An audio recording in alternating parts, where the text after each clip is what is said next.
Hello students, welcome to another video for class 7. We are doing the chapter triangles and its properties. I have told you in the previous video about some of the properties of the triangle. Today I will be taking it further. So let us begin. Now the angle property of special triangles. Now when we are talking about the angle property of special triangles means we are talking about the equilateral, isosceles triangle, right angle triangles.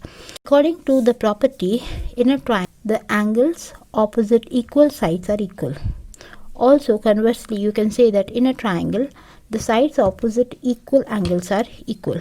That means, suppose this is a isosceles triangle. So in this side, these are the two equal sides. If I name them ABC, if I take a equilateral triangle, all the three sides are equal.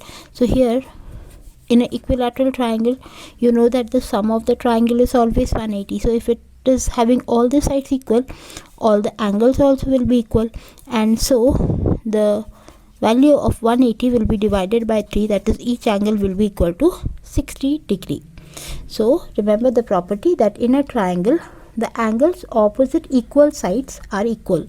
So again, if I say that this is a triangle XYZ and I say that XY is equal to XZ, that means the side opposite to XY is angle Z and the side opposite to X, the angle opposite to XY is Z and the angle opposite to XZ is Y. So the value of these two angles will be same.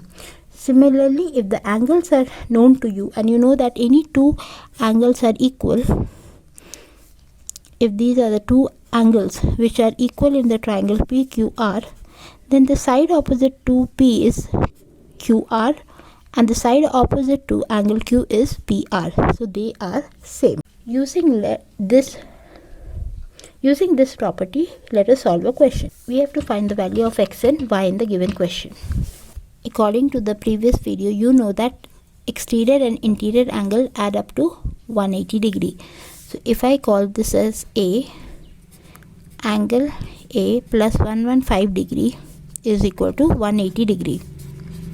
That is exterior and interior angle is 180. So A is here 180 minus 115 degree, that is 65 degree. After calculating 65 degree, suppose I call this triangle PQR.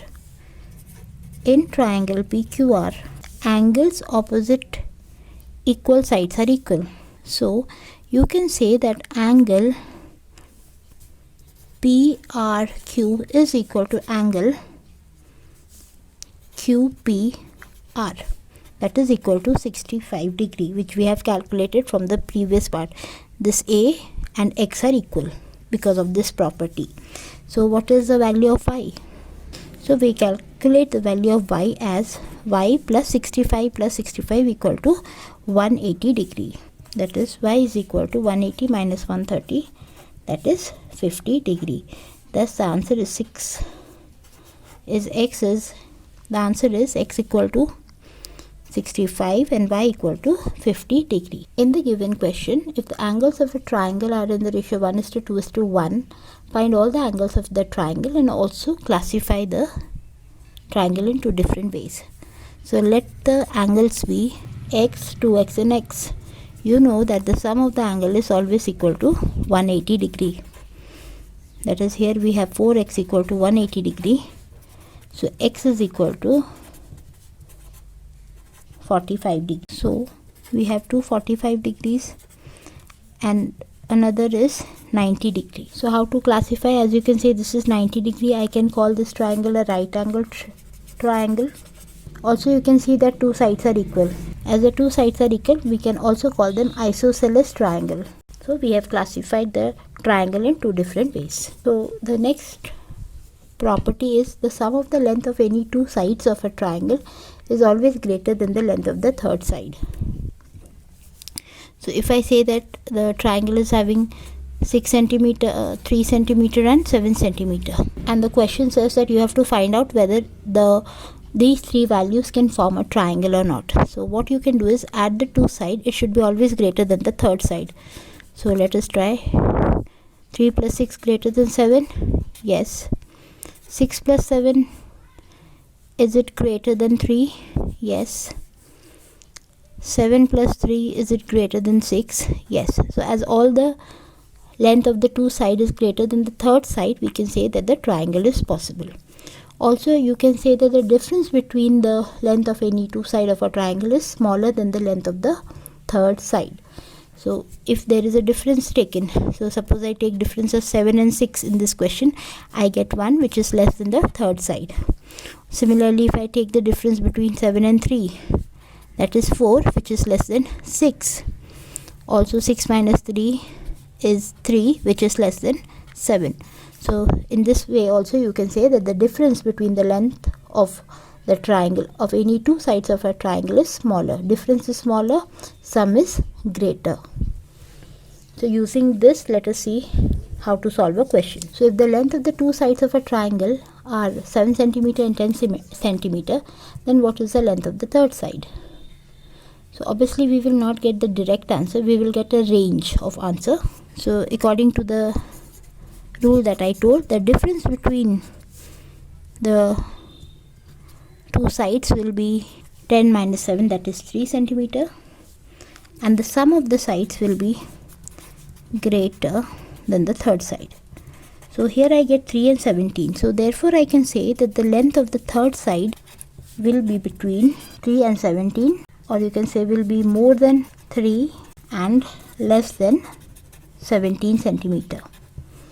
So the difference will be less than the third and the sum will be more than the third side. Now moving to another interesting concept based on the right angle triangle, that is the Pythagoras theorem. If this is a right angle triangle, you know that AB and BC are the two sides, and the side containing, this is the side containing the 90 degree, and the side opposite to it is called the hypotenuse. So here AC is the hypotenuse, and according to the Pythagoras theorem, the square of the hypotenuse is equal to the sum of the square of the two sides.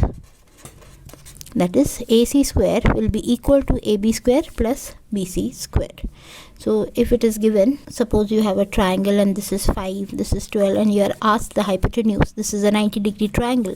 So you know that x square is 5 square plus 12 square, that is 169. So this is x square. X will be equal to root over of 169, that is 13 centimeter or meter or whatever the unit is. So now suppose this is a question, you have to find the value of x here. So these are two right angle triangle. So let us calculate. Suppose if I name it A, B, C, D and E. So BC plus CE for us will be equal to x, and it is part of the triangle. So BC will be equal to AC square minus AB square, because this is not the hypotenuse, so we have to minus. And similarly CE square will be DC square minus DE square. So here I get 13 square minus 12 square, that is BC is 5, and for CE square I get 10 square minus 6 square, that is 100 minus 36, that is 64. So root over of 64 is going to give me 8. So BC plus CE, that is equal to BE, will be 5 plus 8, that is 13 centimeter. So using the Pythagoras theorem, if hypotenuse is asked, then you have to add the square of the opposite two sides. But if hypotenuse is given, then you have to minus it with the other side to get the unknown side. So in the next question, a 15 meter long ladder reaches a window 12 meter high from the ground on placing it against a wall. So suppose this is a wall, this is a ladder, and this ladder is 15 meter long, and it is leaning on a wall which is 12 centimeter from the ground. This is the ground. So you have to find how far is the foot of the ladder from the ground. So suppose this is x. So you can see it is somewhat like a right angle triangle. Therefore hypotenuse here is 15 meter and the height from ground equal to 12 meter. So therefore the distance of the ladder from the wall will be 15 square minus 12 square root over, that is 81 root over, that is 9. So I can say that the distance of the foot of the ladder from the wall is 9 meter. So using the Pythagoras theorem, you can solve the questions based on the right angle triangle. So with this, I am very sure you have understood the basic concepts of triangle. If you have understood the concept, don't forget to hit the like button. Thank you for watching.